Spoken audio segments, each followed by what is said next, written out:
I'm gonna try to be like Randy and ask for a bigger, louder,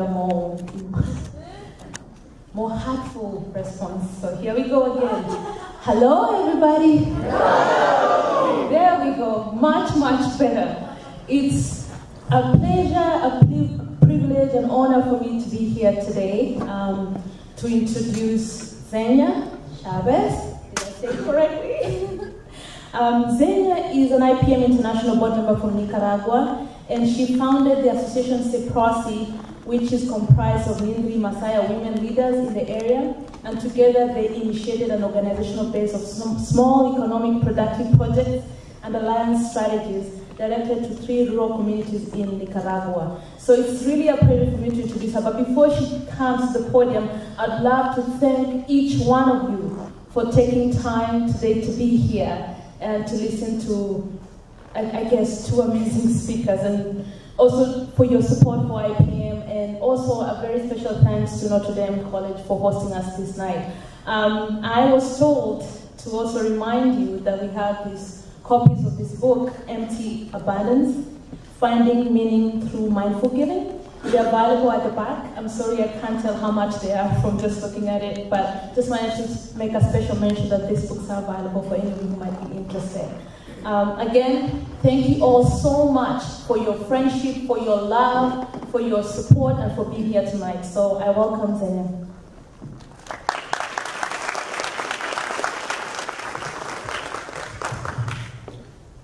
Muy buenas noches a todas y a todos. Sean cordialmente bienvenidos, bienvenidas. Es para mí un placer recibirlo y darles la bienvenida. Good evening, everybody. It's a pleasure, a cordial greeting to have you here. En nombre de toda la familia de IPM, queremos darles las gracias por su valiosa participación a este panel. In name of the family of IPM, thank you for coming to this event. Y gracias por compartir con nosotros la gran celebración de nuestro 40 aniversario de haberse fundado nuestra organización. Gracias. And thank you for sharing the 40th anniversary of IPM, this big celebration. Thank you. We'd now like to welcome Nick Santilli.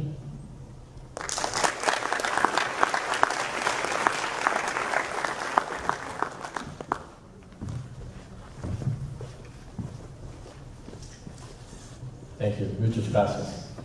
Good evening. My name is Nick Santilli, and I am Vice President of Academic and Student Affairs here at Notre Dame College. On behalf of our President, Tom Kruse, our faculty, staff, and students, it is my pleasure to welcome you to Notre Dame College. We are very excited to be part of the 40th anniversary proceedings of IPM. My relationship with Joseph Stone and IPM goes back a number of years now, and I am so pleased that Notre Dame College has developed a closer relationship with IPM. Several years ago, faculty and students from Notre Dame engaged in an immersion experience in Nicaragua with the help of IPM.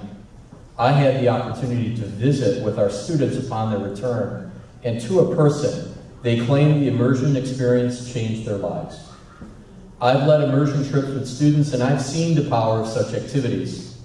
Immersions add depth to the student experience and help us at Notre Dame College meet our mission of preparing students for personal, professional, and global responsibility. Well, that's enough from me. It's now my honor to introduce tonight's speaker. Dorothy Nyong'o is Managing Director of Africa Cancer Foundation, a charitable trust headquarters in Nairobi, Kenya. ACF was founded on July 12, 2011, and works towards a cancer-free Africa by creating awareness on cancer, partnering with corporates, like-minded nonprofit organizations, and medical institutions in providing cancer screening services to the general public, spearheading cancer research and guidelines, as well as advocating for governments to pay due attention to cancer and to increase the diagnostic and treatment services for cancer on the continent. In Kenya, through Dorothy's leadership, with the belief that early detection saves lives, ACF has conducted a dozen screening events in the country, reaching over 6,000 people who would otherwise not afford the services, giving them hope. As one very satisfied young lady expressed on Facebook on August 16, 2014, "Today, I bring a message of thanksgiving and gratitude for the good work you are doing. Following your visit, we found out that my mom could be at risk of developing cervical cancer. We acted so fast and had her uterus removed on Monday, and thank God she is responding well to medication. You really saved us the tough moments in the future. Thank you, and keep it up." ACF has also developed a number of fact sheets and books on cancer adapted from the U.S. National Cancer Institute booklets. ACF carries out its mandate with the invaluable help of a pool of young, dedicated volunteers who give their time and skill for the accomplishment of its goals. Dorothy has also been the CEO of the Seventh Sense Communications Limited for the past 7 years. Her work at Seventh Sense has included editing documents for non-governmental organizations, including the Federation of Women Lawyers, Kenya Human Rights Commission, IMLU, the Policy Project, Action Aid, etc. She received the 2009 Public Relations Society of Kenya Golden Honors Award for service to public relations in Kenya. In 2011, Seventh Sense Communications won the PRSK Award for Excellence in Media Relations Campaign of the Year for the launch of Africa Cancer Foundation. In 2003, as a private consultant, Dorothy ventured into the peace and conflict terrain as a reporter for a meeting on conflict prevention organized by the Nairobi Peace Initiative and the European Center for Conflict Prevention in the Netherlands. Under the Policy Project, Dorothy made a number of field visits, attended workshops, and published a booklet, From Despair to Hope, on the plight of widows and orphans in the context of white inheritance in Nyanza province in Kenya. Dorothy previously worked in the area of sexual and reproductive health at the International Planned Parenthood Federation from 1989 to 1999. She was in charge of IPPF's public affairs and oversaw the family planning programs in over half a dozen sub-Saharan countries. Dorothy holds an Executive Master's of Science degree in Organizational Development from the United States International University, a postgraduate diploma in Mass Communication from the University of Nairobi, and a Bachelor of Arts with honors in French and Political Science from the University of Nairobi. Dorothy is married to Professor Peter Nyong'o, Senator of Kisumu County and immediate past Kenyan Minister for Medical Services. He is the founding chairman of Africa Cancer Foundation, and together they have 6 children, aged 33 to 20. Please join me in welcoming tonight's speaker, Dorothy Nyong'o.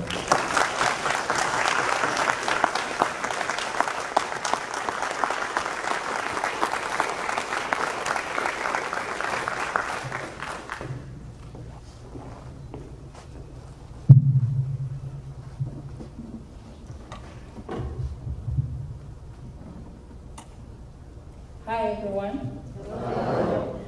Hi. Hi. Can you hear me at the back? Yes. Great. After such an elaborate introduction, one doesn't know what to say next because the expectation rises. Thank you so much, Nick, for that. I'm happy to be here. The topic that we are treating tonight is challenges facing girls and women in sub-Saharan Africa. And that is a very broad topic. So I would like to, first of all, paint a brief picture of Kenya. I know most of you know where Kenya is. Some of you have been there in your immersion trips, and you've had first-hand experience with it, but maybe 1 or 2 in the audience may not know. And so I just would like to point out that Kenya is a country with a population of 40 million, 51% being female, and it's on the east coast of Africa, on the Indian Ocean.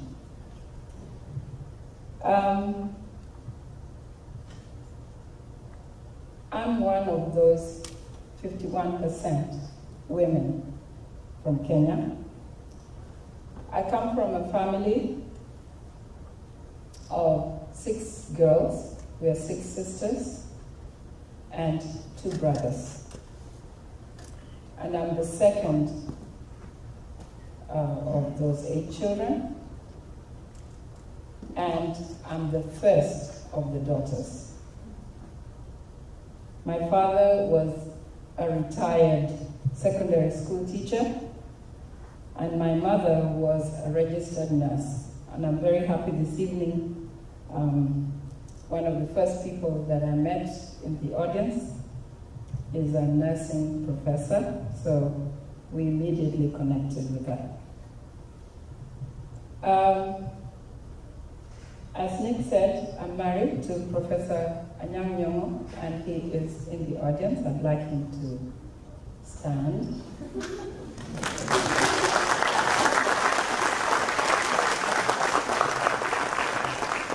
Thank you.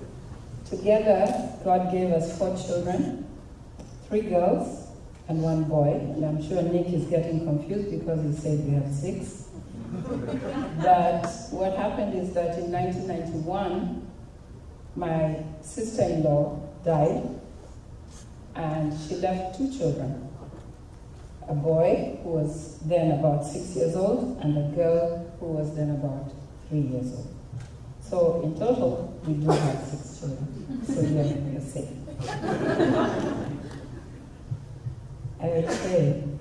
Now, when you talk about challenges that women and children face,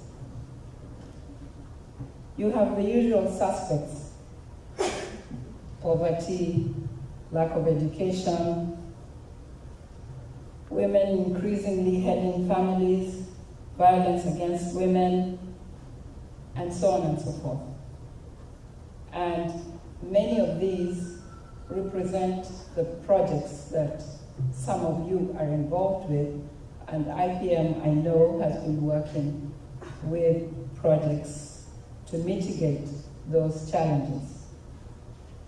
So tonight I will actually not go into the discussion of those usual suspects.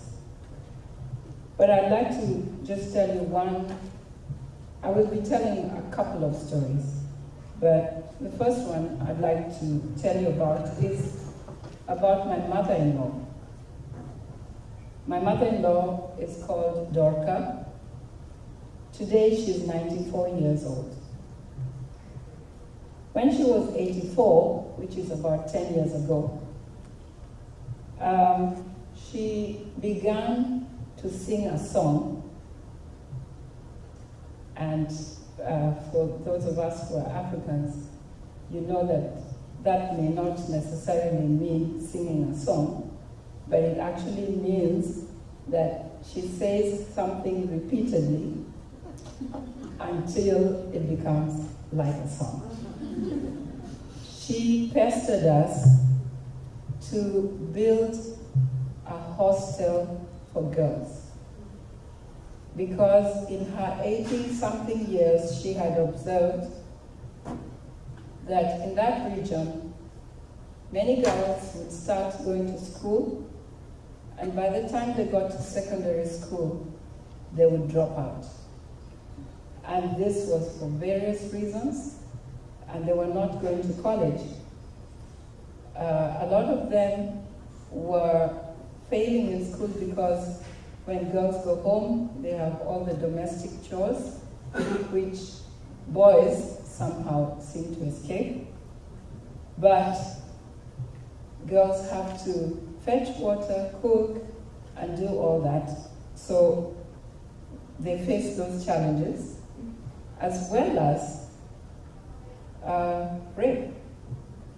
Many girls, as you know, get raped on their way to or from school, and they end up with pregnancies and drop out of school.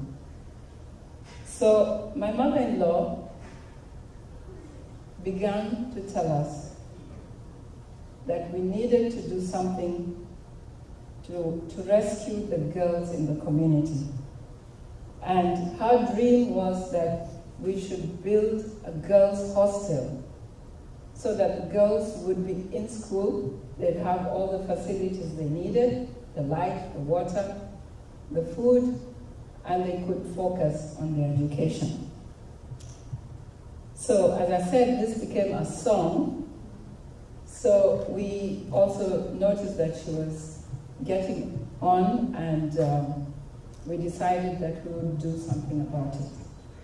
So about 10 years ago, we started to raise funds, and I'm happy to say that 2 years ago, the doors of the hostel opened, and it's a hostel with, that has a capacity of 40 beds.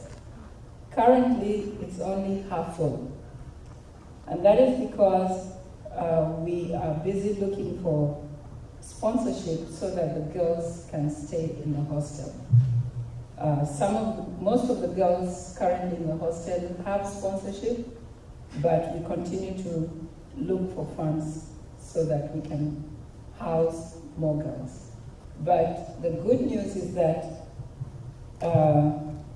already we are seeing improvements in their performance, and we already have 2 girls who graduated from high school and went to university. So at 94, my mother-in-law's dreams are coming true. She's able to see girls emerge and go to college.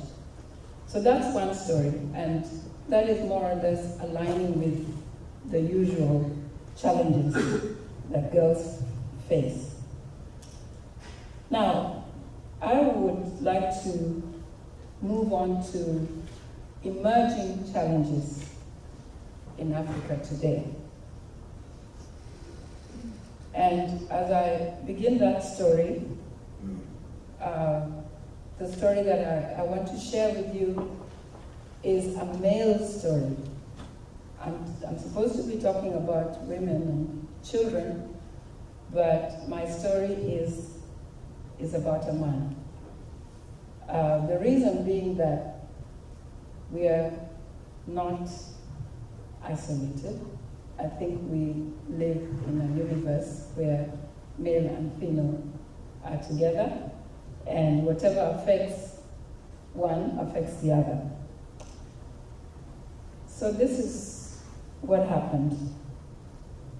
In the year 2010, Professor Nyong'o, who you met,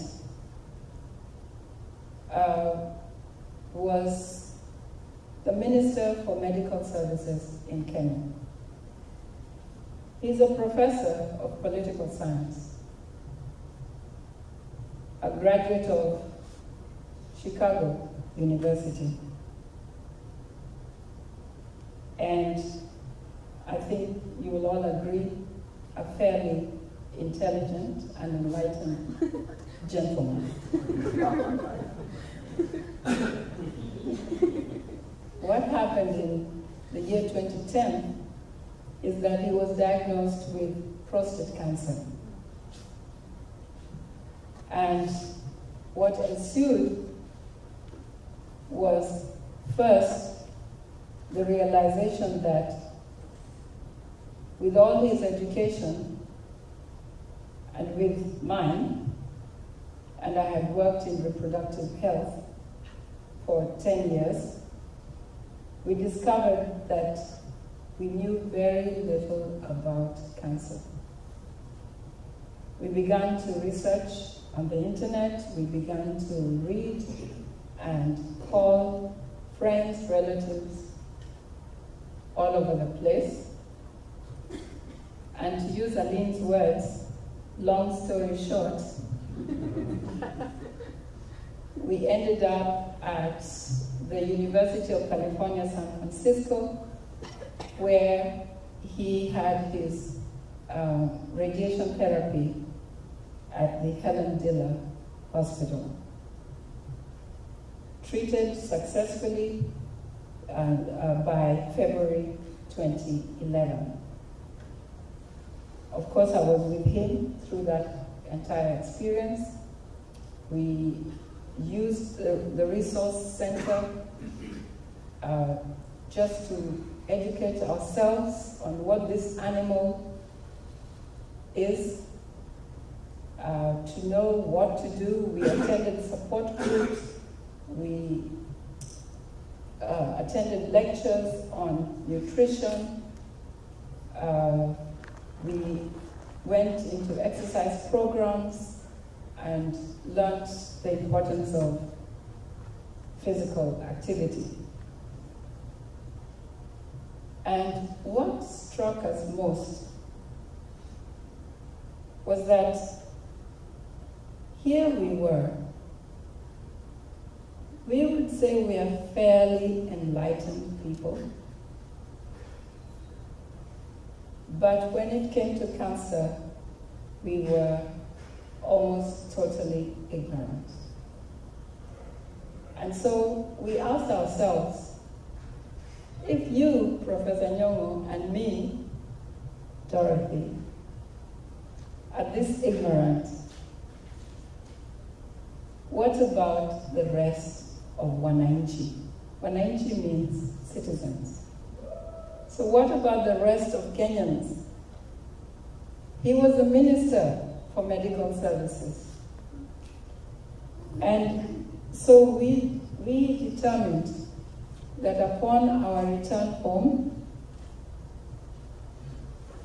we would be the last people that would be ignorant about cancer. We decided to set up the Africa Cancer Foundation to create awareness about cancer and to get people to have this notion and to develop new ways of thinking and new ways of living so that early detection would save their lives. And this has been our rallying call. We went back and set up the foundation immediately, so that by July 2011, this was set up, and we began to run with it. My husband was very courageous. While we were in San Francisco, he wrote about his experience in the newspaper. Those of you who come from Kenya, you know that he has a regular column in the Standard newspaper where he writes every week on Sunday on some subject or the other. And he does this without fail. It doesn't matter where he is. So while we were in San Francisco, he wrote the first article. And we hear that it was like a bombshell. Everybody talked about it, especially because men do not talk about prostate issues. They do not talk about prostate cancer. African men do not talk about reproductive issues. So it really hit home and got people talking. And I'd really like to say that many lives have been saved because he wrote those articles. So when we got started with the Cancer Foundation, we had a big event. We invited corporates and government organs, excuse me.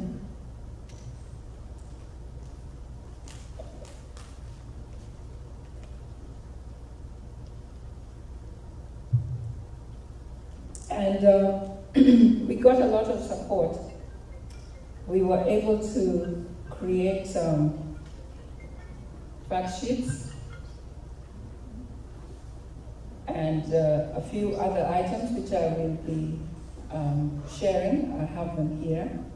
We'll talk a bit more about that. Now, before I go on to elaborate on the work of Africa Cancer Foundation, I would like to share another story with you.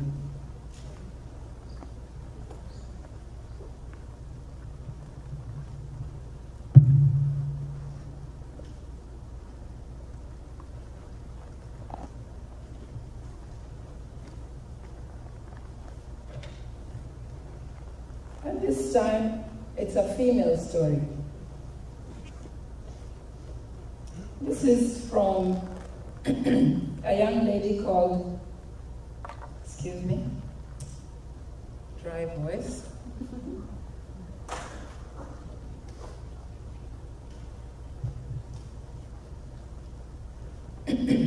She's called Akoth Otieno. She says, I know that tomorrow is truly not promised, that life can change in an instant, and that it is up to me to make a difference. That must have been what took me through my first diagnosis. I was first diagnosed with ovarian cancer in 2010 and breast cancer 5 months later, in March 2011. I was 17 years old. I had to go through sessions of chemotherapy and surgery for the ovarian cancer. I was debulked and my appendix removed. The breast cancer was, however, detected early enough, so I only underwent radiation therapy. Losing a uterus and ovary was never on my bucket list. It left me hollow. I was lucky because the breast cancer was discovered early and a mastectomy was thus not required. 8 months before the ovarian, oh Lord, excuse me.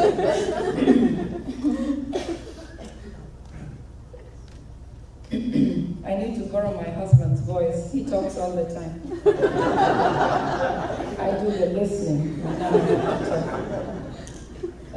So 8 months before the ovarian cancer diagnosis, I had noticed a lump next to my belly button, but did not give it much thought, as it was not painful, and it disappeared within 3 days.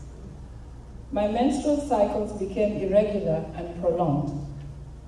The first doctor I visited, however, said it was nothing but hormonal imbalance, which was common in teenagers my age. It resurfaced 4 months later, but this time it came with hours of intense abdominal pain and stomach bloating. I was generally fatigued and could not engage in half as much activities as I used to. I visited a doctor, and after several scans and a biopsy, the cancerous tumors were detected. Chemotherapy came with its own side effects. I lost my hair and had major throat ulceration and inflammation. Eating and talking as a whole became a problem. The most difficult part of my experience was the realization that I may not be able to birth my own children, having had my uterus removed during the whole debulking process. Acceptance as a whole came with its own metaphysical dilemmas. It was a struggle. It's so easy to give up. I remember kissing my best friend goodbye days after my first surgery. The pain was unbearable, but she wouldn't let me give up. I had such a solid support system that influenced my decision to face the disease head-on. So I fought with all I had. I was not only fighting for myself, but for those I love too. They were a drive. If I was going to die, it was not going to be because I gave up.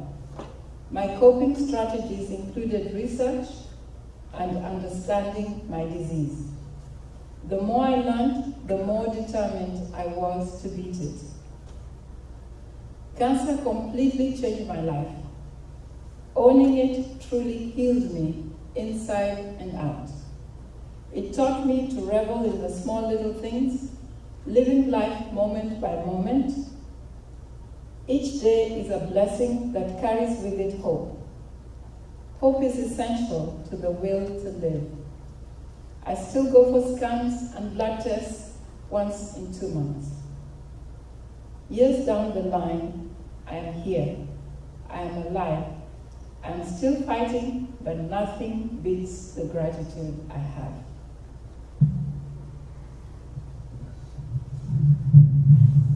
Our course is a third-year student at the University of Nairobi studying law.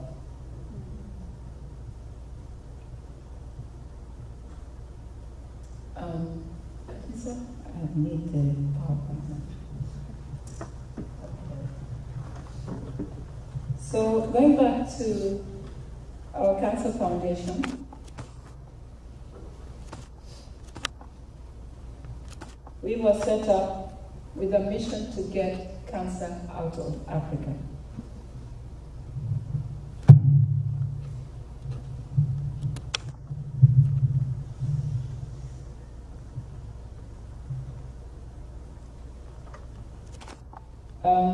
If you can go on to the goals. So our goals are to create awareness about cancer and provide support opportunities for the prevention and treatment of cancer, to support the development of effective mechanisms for the control and management of cancer in Africa, to create a sustainable organization that contributes to the realization of a cancer-free Africa, and to reduce the burden of cancer in Africa by providing information resources and engaging with all stakeholders. Our building blocks, as I mentioned, include cancer awareness. We also provide cancer screening. And to date, we have screened over 6,000 people. In fact, just this evening, I got a WhatsApp message from my team.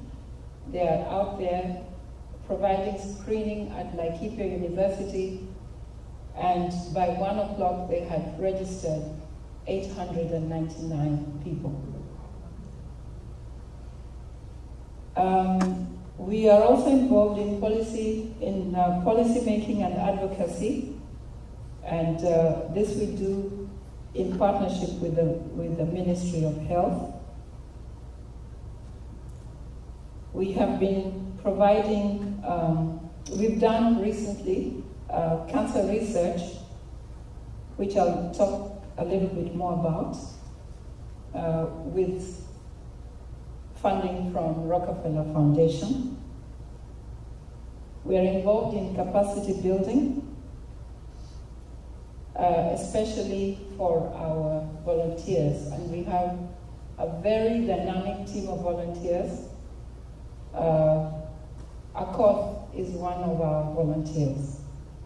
We have over 100 volunteers, and they provide a very dedicated service. We also give patient and caregiver support.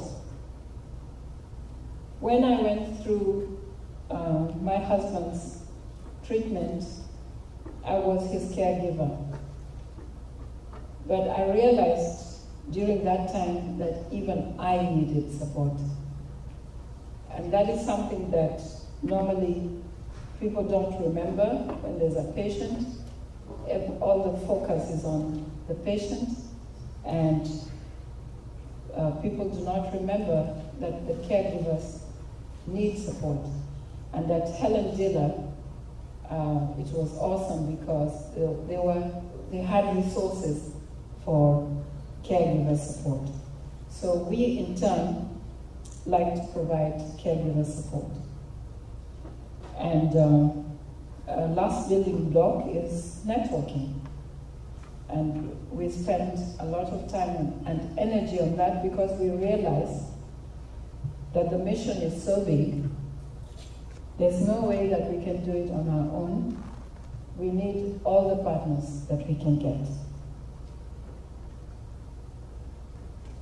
Going back to the cancer awareness, we have produced about 13 fact sheets on various cancers, a general one on understanding cancer, and then some specific ones on the most common cancers that we have been encountering in Kenya. I'd like to point out that although the Cancer Foundation is currently only in Kenya, our dream is for the whole continent. So we've taken these 3 years to find our footing, but in the next years going forward, we intend to reach out and network with the rest of the continent as well as the globe. We also developed 4 books on various issues relating to cancer.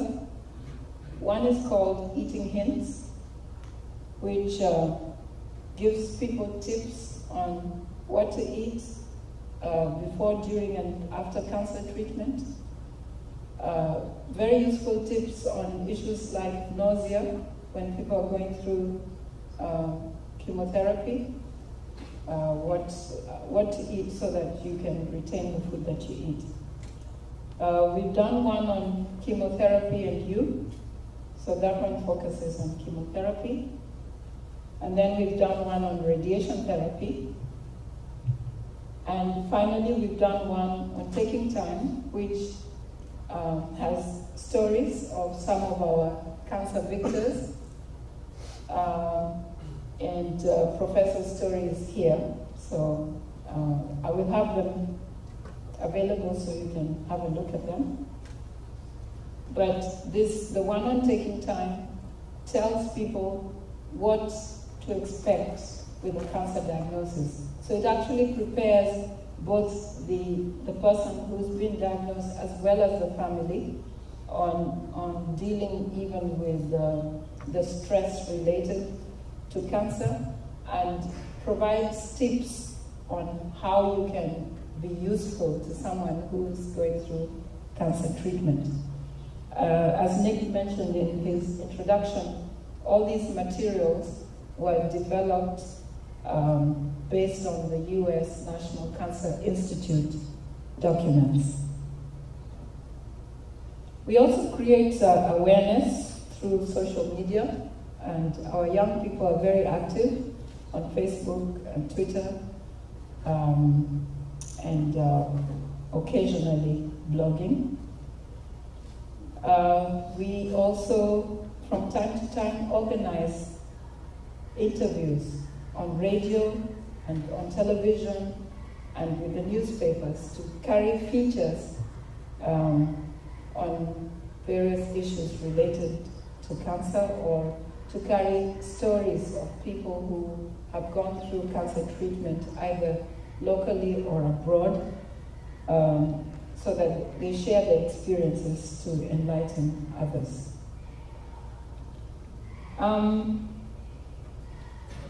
Going back to the research,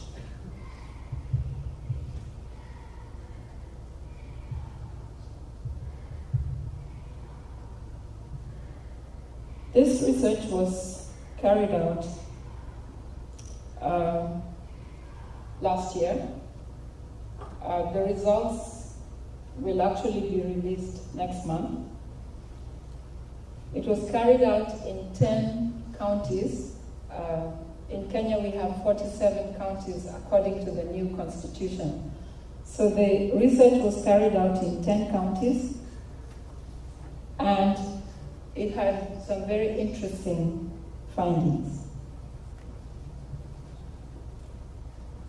We found that of the participants in the research, 57% were women and 43% were men. The most frequent age for women was 52 years, while for men it was 62 years.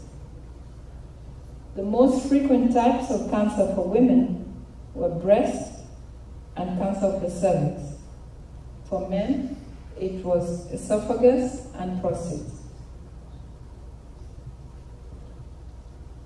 Most of the cancer screening or treatment services are offered in private hospitals at costs most people could not afford. Most of the cancer services are offered in Nairobi, the capital city, and are therefore not easily accessible to most of the people. The equipment and drugs are in short supply, and the most common forms of treatment are surgery and chemotherapy. The study concluded that the demand for cancer services is high, in contrast to the limited capacity for diagnosis and treatment. It was also clear that awareness on cancer and its prevention was low. The study therefore recommends that cancer services be widely spread into the rural areas, especially at community level and clinic level, which tend to be the first points of contact and also where most of the awareness is lacking. The study also recommends that more attention be paid to children with cancer, as has been done at the Jaramogi Teaching and Referral Hospital in Kisumu. This was really the only place where they found that there was a concentration of children. Of course, apart from Kenyatta National Hospital, Jaramogi Teaching and Referral Hospital in Kisumu had a special cancer program for children because there's a cancer called Burkitt's lymphoma, which is associated with malaria, and that seems to be very common in Kisumu. The study recommends that more preventive attention be paid to females, especially at a much younger age, including programs in primary and secondary schools. It recommends that subsidy programs, including donor appeals, be made similar to the HIV/AIDS initiatives to avail screening and treatment services to those without means. Finally, the study recommends public health campaigns to increase the awareness in terms of symptoms and preventive lifestyle practices. Those are some of the findings from the research that we carried out in 2013, 2014. Of course, what this means is quite clear. It means that the whole area of cervical cancer vaccination, the HPV vaccination, and cervical cancer treatment is a wide area for intervention, as well as for breast cancer.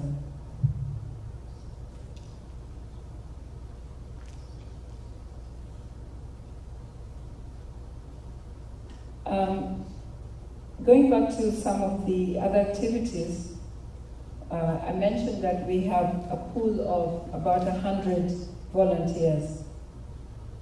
We use these volunteers during the screenings, but we also use some of them in our cancer clubs. What we have done is we piloted cancer clubs in 2 girls' schools in Nairobi. One is Meriliki Girls, and the other one is Steakhouse Road Girls. So we they set up a cancer club, which meets weekly, and our volunteers, together with medical students who are in their 4th and 5th years, go to the schools, they meet the girls, and they talk to them about cancer, especially about cervical cancer and breast cancer. We are working with girls' schools because somehow reproductive cancers do not affect men until they are over 40. But as you heard from the story of Akoth, women can have cancer at any age. So we provide training. We have worked with AstraZeneca, which is a pharmaceutical organization, to provide training on breast cancer screening for some of our volunteers. And that's an ongoing program which we will be using as we go ahead. Now, again, back to the screening. In the course of this year, we partnered with Pan-Africa Life Assurance and Philips to provide free cancer screening in 7 counties. And if you can move to the next 2 slides. The next one. Yeah, that one. This is what happened on the ground in the course of this year. So every month, from April, we went to one county with a team of volunteers, medical students. We reached out to the hospitals on the ground, and that includes the private hospitals as well as the public hospitals. The hospitals bring in their doctors, nurses, and equipment like couches and so on. We provide the supplies, the speculums, and reagents that are needed. We hire grounds. We set up camp with tents divided into private consultation rooms, and working with the social media and radio stations, we announced to the public that a free public screening will be taking place on this day.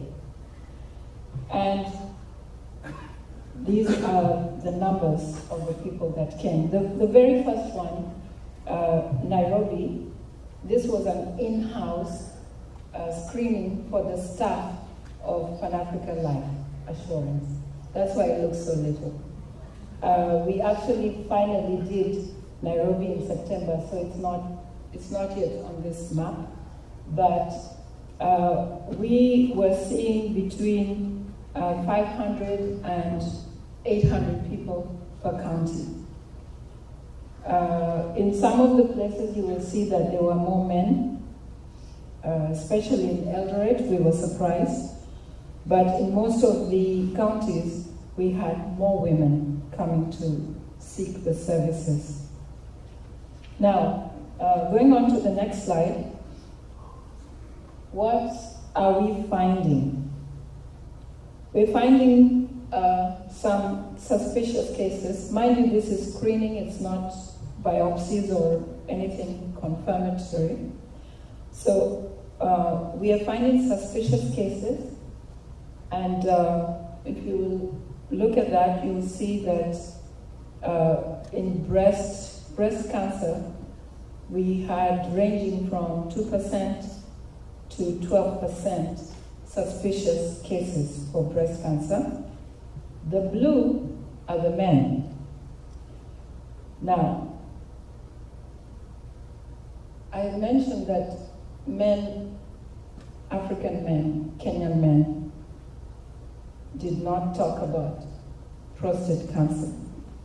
Can you imagine the shock on their faces when we told them that men can have breast cancer? They were literally in denial. But we actually found some cases. Very few, but we did find some.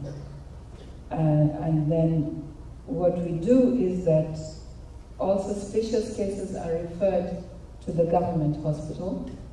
Those who can afford it find their own ways of dealing with it. And again, as you heard from Nick's introduction, there was the lady who was thanking us for discovering her mom's cervical cancer. They sought private intervention and had her uterus removed. So we are not able to read that is being used, which is vinegar and acetic acid. It's very cheap and very easy and quick to administer. It's not like a pap smear that has to be taken to a lab and wait for several days to get results, and it's also expensive. Most women can actually not afford pap smears. So what's happening is that we have actually come to a point where we're working with Family Health Options, which is a non-governmental organization that carries out this screening and is willing to provide cryotherapy treatment for early cervical cancer, which is very effective and very cheap at a cost of about 2,000 shillings. So we are trying to work with them to see how to make that service available, especially to these women who we have been screening. Okay, if you can move on to, skip these ones, these are for men. Okay, we'll go to positive cases on breast ultrasound. I did mention that we partnered this year with Philips, and Philips has been gracious enough to provide a portable ultrasound machine that we have been going around with, and apart from clinical breast examination, they have been able to subject some of the women to ultrasound, and these are the numbers that were screened, and some were positive. And you can see that in Nyeri with 56%, that's really a high number. Yeah, so the numbers are a cause for concern. Moving on. These are just some of the images for some of the screenings. We get lots and lots of people. They wait very patiently, and we try to serve everybody who comes. Next one. This is from volunteer training with AstraZeneca. Next one. I'm sorry about this one, but again, it's a male story, but I needed to share it with you, because one thing that we're facing in Kenya is a lot of negligence from the doctors. In my own husband's case, he had been going for his PSA screening every year as a responsible male, and at some point the PSA started rising, but his doctor did not interpret it to him. He dismissed it and just thought that there was no big deal to it, you know, and they kept going. So this happened over maybe about 3 years. So that happened with him. You heard from Akot's story that it took a while before she was diagnosed with her ovarian cancer. Now, the case of Sebastian, this surgery took place just before I came. When we were in Mombasa in July this year, one of the people who came to the screening was Sebastian. Sebastian had esophageal cancer a year ago, and he had surgery, but it was sort of not complete. He needed a tube so that he could feed, but he couldn't afford it because he came from a very poor background. So he told us his story. When we met him, he was feeding through a tube to his stomach, and all he could take was liquids, not even thick soups or anything. It had to be really liquid. So we did a fundraising and raised money for him to have the Celestine tube inserted. He went for review, and the doctor said that yes, the surgery can be done and they would fit the tube. Unfortunately, for a couple of weeks, the doctors went on strike and Sebastian was not treated. However, just a couple of weeks before I traveled, the doctor said, okay, he's ready, he can now do the surgery. So we bought the tube in Nairobi, FedExed, UPS, G4S, okay, to Mombasa where he was. And the next day he went in for the surgery. Now, this was the day after the surgery. The hospice called me and said, yes, the surgery was done, but it was not successful. The doctor found that he could not fit the tube because there was a blockage. And that really upset us at the office. Because by the time that Sebastian was going for this surgery, he was grossly underweight. For a year, he'd been feeding on tea, milk, water, you know, so he was really underweight. How is it that his doctor was not able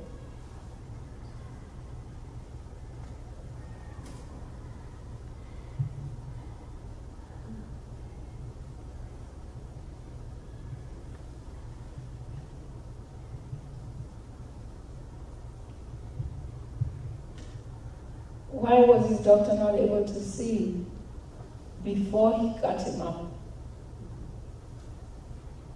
that he should spare him? So, as we speak now, he's waiting to get well enough, because the doctor says he needs radiation therapy. He needs to get well enough, strong enough, before we can look for the way forward for him. Okay, next slide.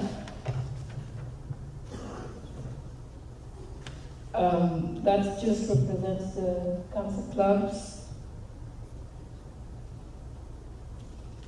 And I mentioned partnerships. that we have a network of organizations working in cancer in Nairobi. It's called Kenko. So we try to collaborate on everything that we do. And that's quite important, and it has enabled us to move forward.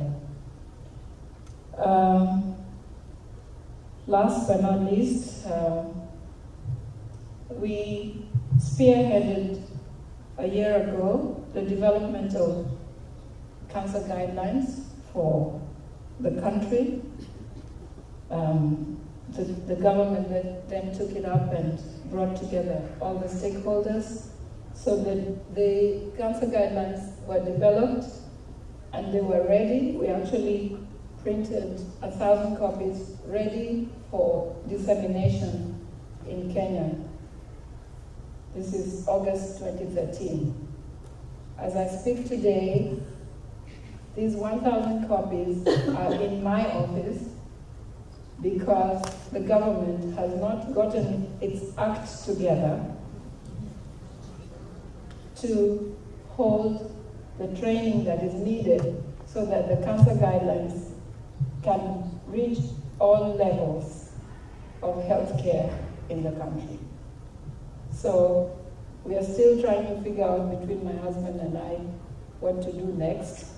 And we've sort of decided that we'll go county by county, maybe start in Kisumu, which is the senator for. So that's there, ready to be used, if only we can get it out there. Next slide is on the partnerships. This is just an example of the partnership. Mentioning, we've worked with Safaricom Foundation, Pan-Africa Life Assurance, Rockefeller, Philips, and currently we are working on an IT project with Oracle. And we also work with hospitals and other private and public institutions. Okay, move on. That's my beloved husband, Professor Nyong'o, the chair of the foundation. We have 3 other trustees, Mr. Arthur Koteng, Dr. Silvio Joe, and Alan Wamanga, and a host of directors, of which I am one of them. Okay, go on to the second last slide.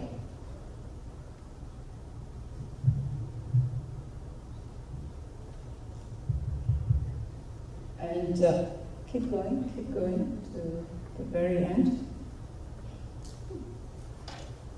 Okay, I wanted to talk about our future plans. We're looking at the way forward, 2015 and beyond, to do some advocacy based on the research findings, to step up the screening so that we can cover the remaining 40 counties, and also be able to provide screening annually so that it's not a one-off event. As I mentioned, we'd like to provide cryotherapy for early cancer, cervical cancer. We also want to start reaching out to the rest of Africa to network as well as to network globally. We want to set up a cancer resource center. We would like to expand the cancer clubs and build on the online platform that we're working on right now with Oracle. We'd love to see the guidelines disseminated and the service providers trained on these guidelines. And then our very long-term dream, and if it could happen sooner rather than later, is to have established a one-stop, state-of-the-art cancer center.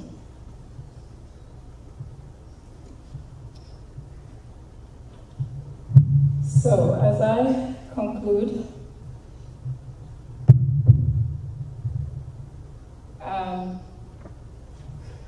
just to remind you that I was to talk about the challenges facing women and girls in Africa. I've told you a little bit, but I'd like to point out that there is not one single narrative on African challenges. There are so many. I am an African woman. I'm a professional. I'm a leader. I'm a wife. I'm a mother. I'm a caregiver. I'm an encourager for my adult children, a community worker, a Kenyan, an African, a global citizen with global responsibilities. Every experience is unique. Although similar and intertwined, every experience is unique. I'd like to thank you, and God bless you. And before I sit down, I know that some of you know and some of you don't know that Professor and I, we are the parents of Lupita Nyong'o. And we thank God for her, and we're very proud of her. So thank you, and God bless you.